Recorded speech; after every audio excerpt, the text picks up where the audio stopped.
Os Paroleiros, um jeito simples e divertido de conversar sobre verdades bíblicas. Vambora, que hoje é dia de parola! Muito bom, estamos de volta aqui para você que assiste o canal dos Paroleiros, para você que ouve também, tanto no Deezer, como no Spotify, como no Amazon Music. Nós estamos de volta aqui, Oráculo, Decano e Mente Brilhante, para a continuação da parola número 137, mais uma dentro do tema Sermão do Monte. Estamos aqui chamando essa parola de sim ou não, né? Porque a gente quer dar uma ênfase especial a essa questão que Jesus trouxe a partir do versículo 33. Então, para você que está pegando o segundo bloco agora, você pode ter percebido que nós invertemos a ordem do texto. No primeiro bloco, nós começamos no versículo 43, e agora nós vamos falar sobre o 33. Falha minha, assumo, pago 10, e semana que vem vou estar em disciplina por causa disso. Mas vamos caminhar então aqui a nossa segunda milha. Afinal de contas, perdoe-me, né? Vamos lá. Meninos,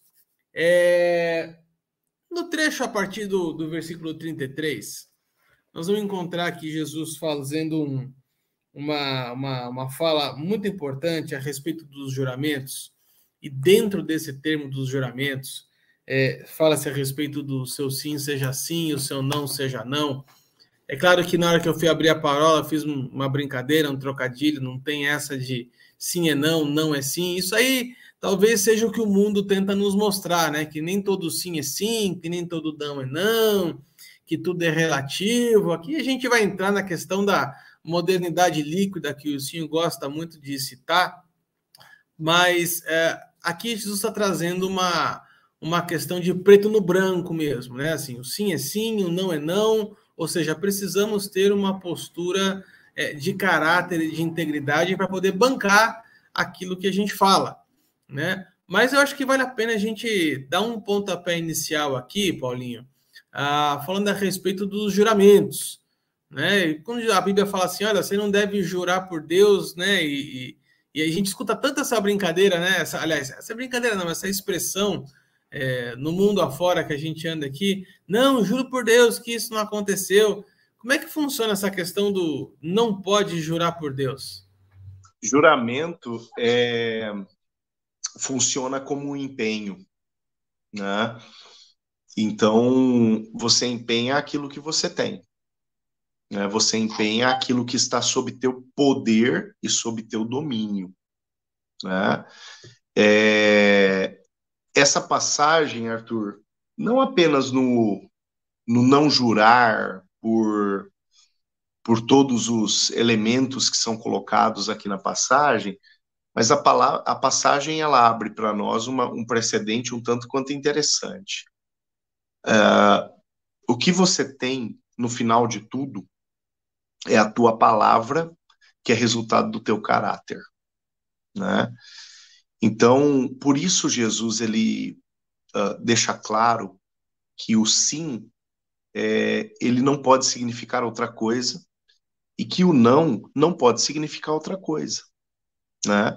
Porque aquilo que eu tenho sob meu domínio é o meu caráter, a cadeia de valores que vai me nortear, os resultados que são fruto das decisões que eu vou tomar, né? Então, isso está sob meu controle, né? Isso está sob meu controle. O honrar com aquilo que eu votei fazer. Agora, a partir do momento que eu coloco algo que não está sob meu domínio, como empenho da minha palavra, para tentar dar peso à minha palavra, então o próprio juramento em si, ele já se configura como uma mentira prévia. Deu para entender? Porque no final das contas, eu não posso jurar empenhando um bem que não é meu, ou que eu não tenho controle sobre ele, que eu não tenho domínio sobre ele, que não é de minha posse, né? Ou que não é de meu governo, que não é de meu comando. Então, o juramento por um bem, seja ele qual for, que eu não tenho domínio, já em si é uma mentira. Não estou nem tocando no objeto do juramento, só estou tocando no juramento em si. O objeto ele pode não ser mentira, mas o juramento pode ser uma mentira a partir do momento que o objeto do juramento eu não tenho domínio sobre ele, né? Então, nesse aspecto que Jesus está tratando aqui, o que Jesus quer ressaltar aqui no final das contas não é o não jure, né? O que Jesus quer ressaltar é o seguinte: não precise jurar. O teu caráter, a tua palavra precisa ter um peso tal, né? Precisa ter uma confiabilidade tal, porque a tua palavra é a única coisa, o teu caráter é a única coisa que no final das contas conta, né? Então isso precisa ter um peso tal que quando você fala, alguém diz assim, foi fulano que falou, então se ele falou, tá falado, né? O pastor da minha adolescência, do começo da minha juventude, o pastor que me alavancou para o ministério pastoral, né? Pastor Jesué, hoje já recolhido pelo Senhor. Pastor Jesué, ele falava muito, ele dava muito o seguinte exemplo: se um estranho, se uma criança tiver no segundo andar de uma casa, essa casa estiver pegando fogo, e um estranho aparecer lá embaixo dizendo, pula que o tio te pega, essa criança ela vai correr o risco de ser queimada, né? E ela não vai pular porque ela não conhece o tal do tio. Mas se aparece o pai dessa criança lá embaixo, dizendo assim, pula que o pai te pega, cara, essa criança não vai pensar duas vezes.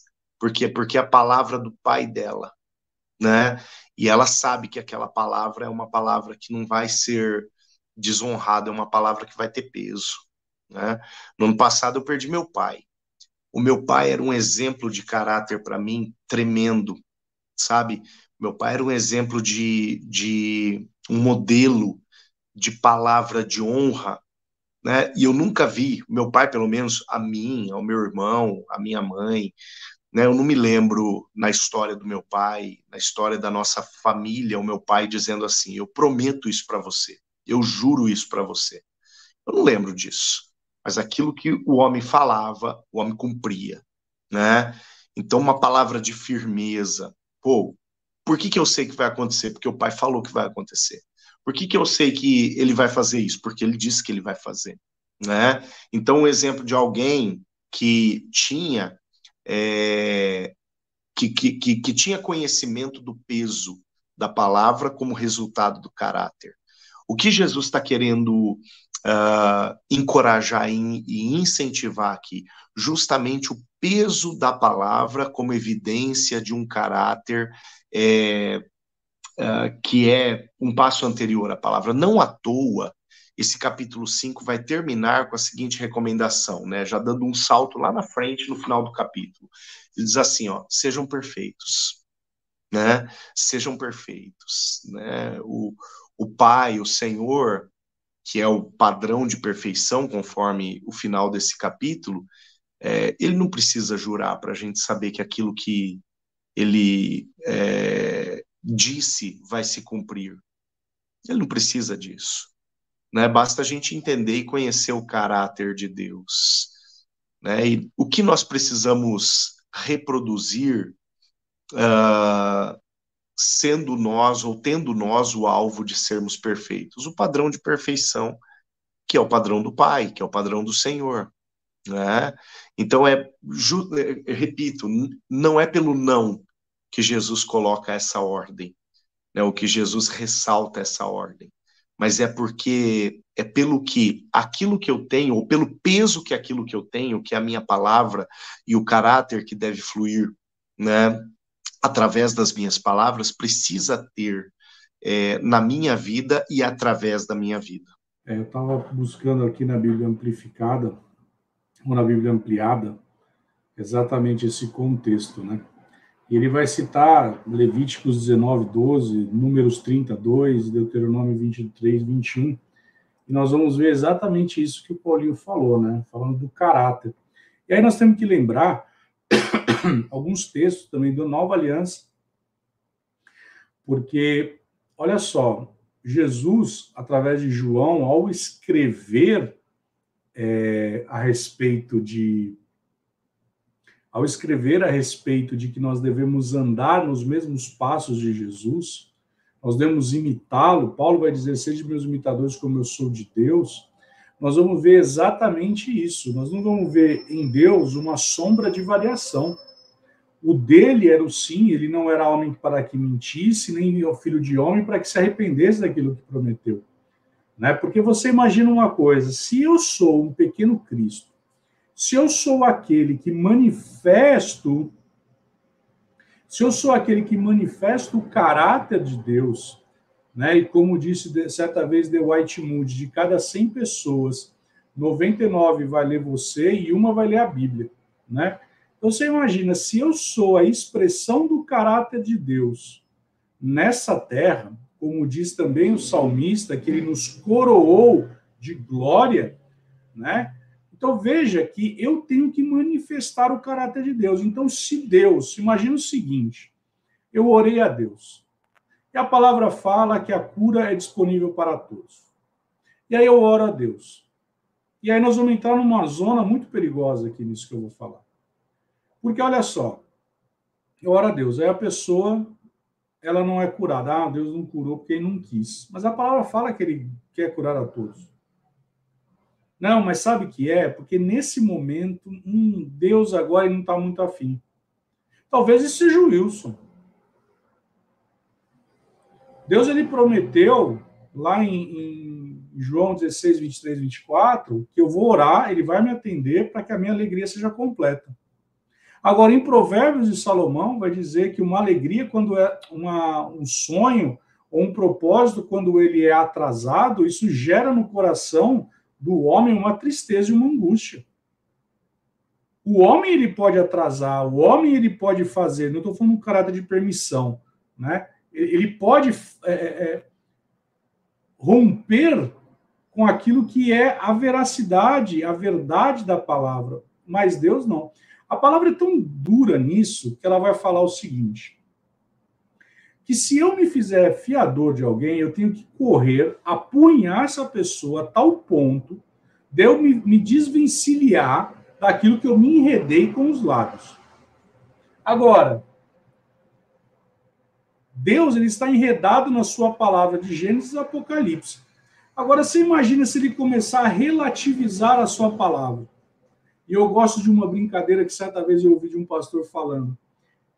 Gente, existe algum impossível para Deus? Aí todo mundo fala, não, jamais. Não, existe. É impossível que Deus minta. Então, se é impossível que Deus minta, quando eu leio aqui, o que passar do sim, do não, vem do maligno, ou seja, quando eu faço conjecturas com aquilo que eu falei, eu estou fazendo Deus mentiroso. Porque se eu expresso, eu manifesto o caráter de Deus, e eu começo a cochear entre dois pensamentos, você não vai ver Deus cocheando entre dois pensamentos. Ele não vai chegar e falar assim, rapaz, o que será que eu vou fazer no dia de hoje? Gabriel, o que nós vamos fazer hoje? Você consegue imaginar algo assim? Aí eu pego o exemplo do Paulinho.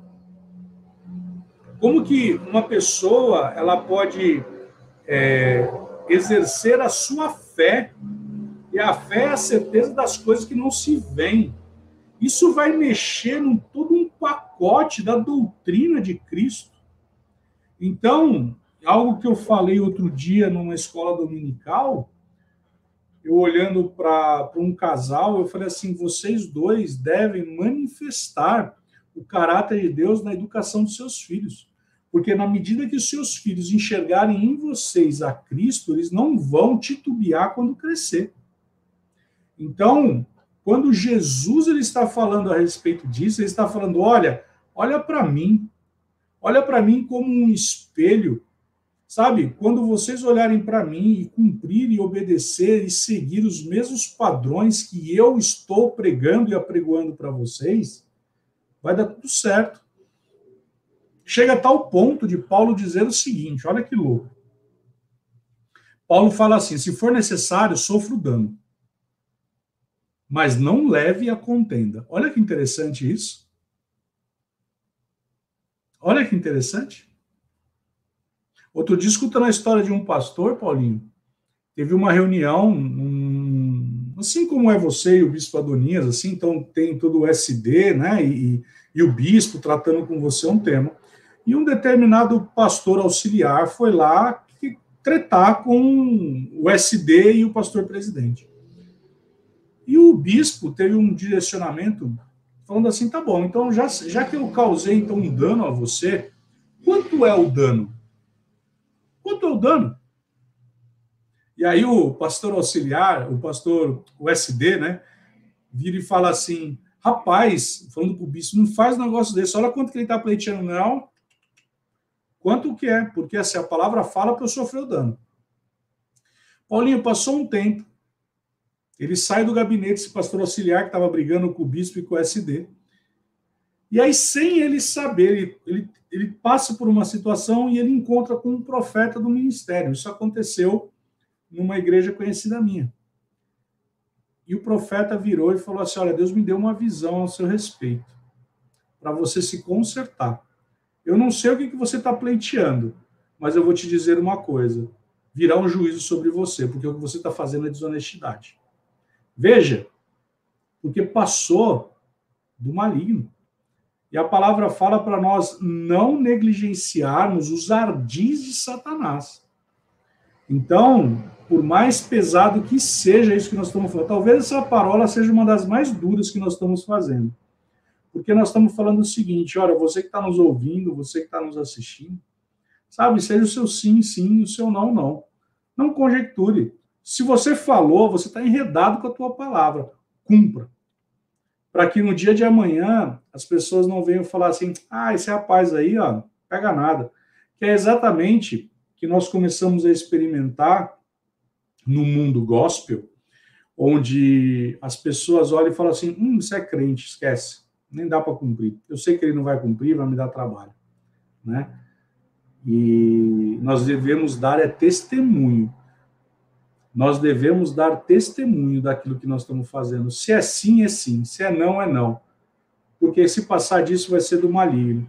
E sabe de uma coisa? Jesus, certa vez, ele olhou e falou assim, eis o príncipe desse mundo, e eu não tenho nada com ele. E eu quero virar e dizer da mesma forma, eu também não tenho nada com esse capiroto. Então, meu irmão, se você está aqui nos ouvindo, nos assistindo, alinha seu coração, esteja alinhado à palavra, e ainda que se tiver que sofrer o dano, sofra. Mas, Wilson, você está maluco, você não sabe o que você está falando, você não sabe a vida que eu estou vivendo. Meu irmão, é muito melhor você estar em paz com Deus do que em paz com o mundo. Sem dúvida. E até mesmo porque é uma coisa que a gente sempre fala com o nosso pessoal da célula aqui, né? Ninguém é obrigado a falar nada. Ninguém é obrigado a fazer voto nenhum. A gente está passando por essa situação recente agora, que aqui na igreja a gente está fazendo um jejum corporativo, né? Então a igreja inteira está fazendo um jejum, o mesmo jejum, e eu orientei o meu pessoal aqui dizendo a seguinte coisa, olha, se você fizer o voto, cumpra, né? Não faça voto de tolo, porque você não está sendo obrigado a fazer nada. Então, seja o seu sim, sim, o seu não, não. Porque uma vez que você fala uma coisa e você volta atrás, você abre margem para as pessoas começarem a duvidar de tudo que você fala. Porque uma vez que você voltou atrás, as pessoas falam assim, bom, se voltou uma, volta duas, volta três, volta quatro. Uma das coisas que a gente mais vê, e aí eu quero provocar o Paulinho, não para ir para o viés político, mas é o que a gente vê muito na questão política, é a questão da incoerência, né? Fazer uma coisa, falar uma coisa e fazer outra. E aí a gente entra na questão da educação de filhos, principalmente, quando a gente fala assim para as pessoas, olha, os teus filhos, eles não escutam o que você fala, eles veem o que você faz. Então, andar de acordo com aquilo que a gente fala é extremamente importante na construção do caráter das pessoas que nos cercam, principalmente nas pessoas que estão debaixo da gente, estão debaixo do nosso pastoreio.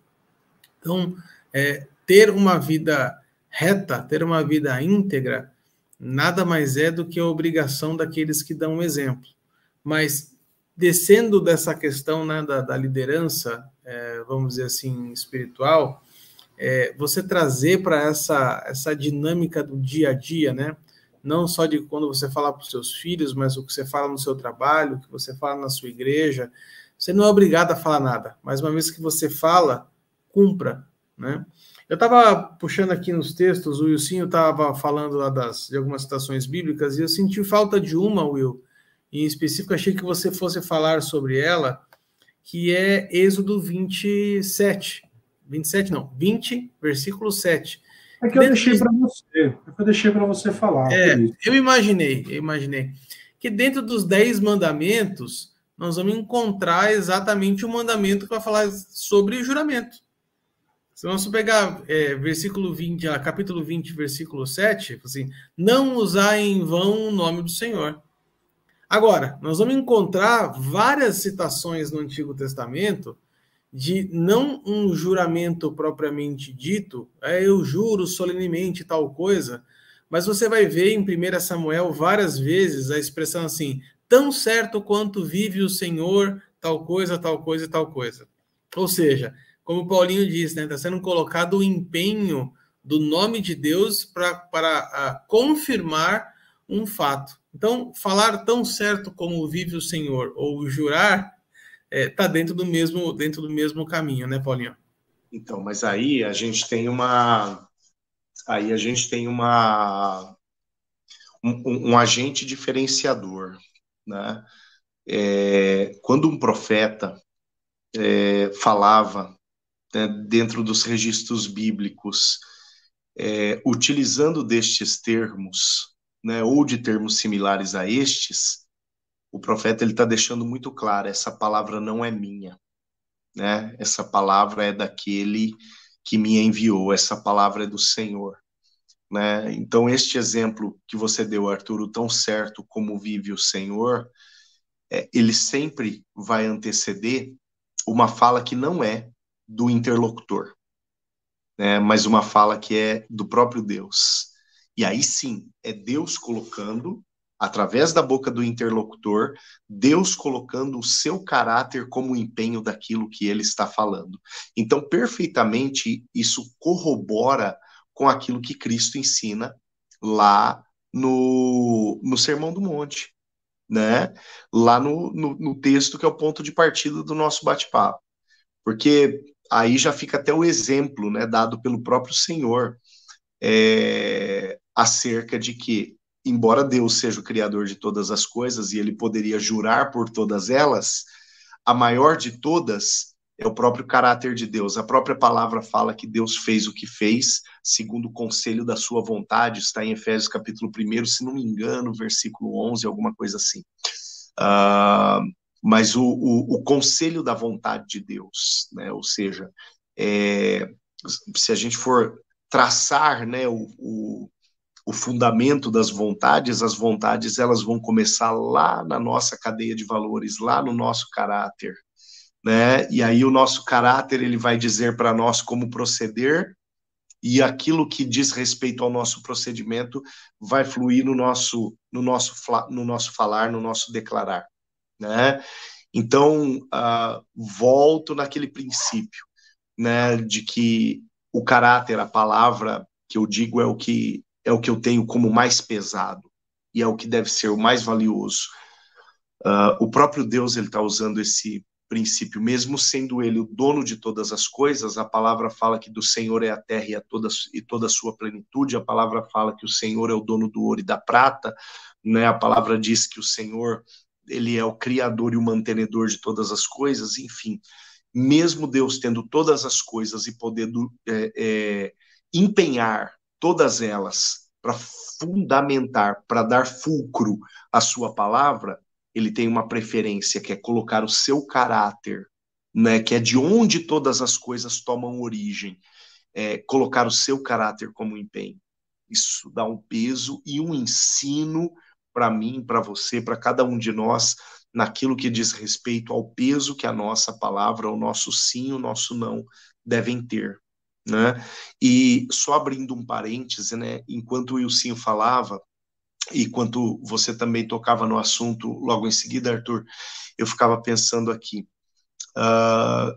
como o peso da palavra, né, como a confiabilidade da palavra nessa sociedade de valores tão relativos, como esse peso sumiu, né, como a palavra se tornou solúvel, sabe, facilmente solúvel, sabe, uma palavra com prazo de validade, né? Uma palavra que hoje ela pode ser absoluta, mas amanhã ela é relativa. Que absurdo isso, né? Aqui eu não quero parecer fundamentalista, né? Embora eu tenha um pezinho lá dentro, mas eu não quero parecer fundamentalista aqui, né? Literalista demais, mas se tem uma coisa que a gente não pode negociar, porque isso é bíblico, é textual, não tem como eu discutir com esse texto. O apóstolo Paulo fala, nada podemos contra a verdade, senão a favor dela. Se há uma vírgula para me dar uma outra interpretação nessa passagem, beleza, vamos conjecturar, vamos discutir, mas não há o que discutir com esse texto. Esse texto ele é pontual, ele é severo e ele é direto naquilo que Jesus quer dizer. E não dá para a gente, olha, ele pode ter querido dizer outra coisa. Não dá, não dá. Né? Seria entortar muito, tentar flexibilizar demais aquilo que já está se mostrando pela própria forma escrita, inclusive nos originais, como inflexível. Né? É inflexível o que Jesus está dizendo. Então, nos nossos dias, na geração que que os atuais cristãos, ou com a qual os atuais cristãos lidam, é uma geração de valores tão deturpados, tão distorcidos, tão perecíveis, né, tão flexíveis. Cara, nós não temos outra escolha se não mantermos como padrão, como evidência do padrão alto daquilo que nós somos, inclusive aquilo que nós falamos. Amém. Então, chegamos ao final desta parola número 137, mais uma dentro do tema Sermão do Monte, e semana que vem estaremos de volta, se Deus quiser, dando continuidade a esse tema que tem trazido parolas profundas, impactantes, contundentes, algumas salgadas, é verdade, mas a gente sabe que aqui está o fundamento daquilo que Jesus veio estabelecer no seu ministério. Então, você já sabe, se você curtiu esse vídeo, deixa aqui o seu joinha, já compartilha com um monte de gente aqui. O que a gente quer é que a palavra de Deus alcance vários e vários lares. Siga-nos nas nossas redes sociais. E para você que gosta de formato de podcast, você já sabe, os paroleiros estão no Spotify, no Deezer e agora também na Amazon Music. Um grande abraço para vocês, até a próxima, se Deus quiser. Meninos, um beijo no coração. Tchau, tchau.